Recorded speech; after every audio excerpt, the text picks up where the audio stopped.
আসসালামু আলাইকুম। নাফিজাস কিচেনে আপনাদের সবাইকে স্বাগতম। আজ আমি রান্না করে দেখাবো কাঁচা আমের ঝালটক মিষ্টি আচার। তো চলুন শুরু করি আর দেরি না করে আচার বানানোর রেসিপি।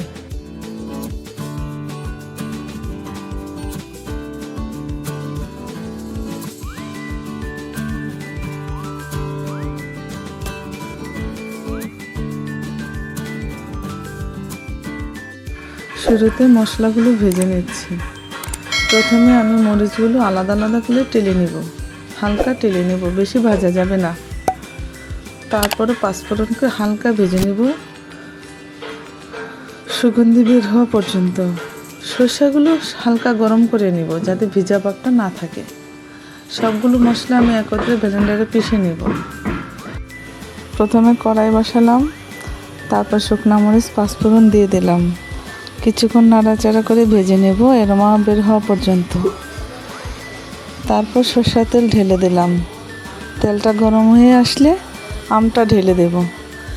নাড়াচাড়া করে 5 মিনিট রান্না করব।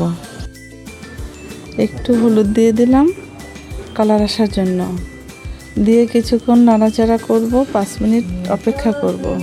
5 মিনিট পর আমি যে মশলাটা করে রেখেছিলাম সেখান থেকে অর্ধেকটা ঢেলে দিলাম।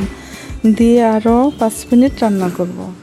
করে এবার চিনি দিয়ে দিলাম, 1.5 কাপ চিনি দিয়ে দিলাম, 4 টেবিল চামচ ভিনেগার দিয়ে দিলাম। দিয়ে আরও 5 মিনিট রান্না করব। 5 মিনিট নেড়ে চেড়ে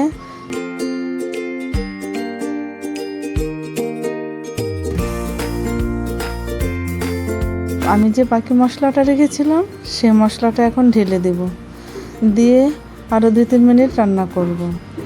দেখতে কতটা লোভনীয় হয়েছে মাশাআল্লাহ, দেখেই জিভে পানি এসে গেল। রান্না শেষ হয়ে গেল। এখন ঠান্ডা হয়ে গেলে এয়ার টাইট বয়মে ভরে রাখতে হবে। কাচের বয়মে রাখলেও হবে, কাচের বয়মে রাখলে ভালো থাকে অনেক দিন। দীর্ঘ 1 বছর সংরক্ষণ করুন অনায়াসে। 1 বছরের উপরে অতিক্রম হয়ে গেলে ফ্রিজে রেখে দিন। আমার রান্না ভালো লাগলে প্লিজ আমাকে লাইক দিন, সাবস্ক্রাইব করুন, পাশে থাকুন, ভিডিও করার জন্য আরও উৎসাহিত করুন। সবাই ভালো থাকেন। আল্লাহ হাফেজ। আসসালামু আলাইকুম।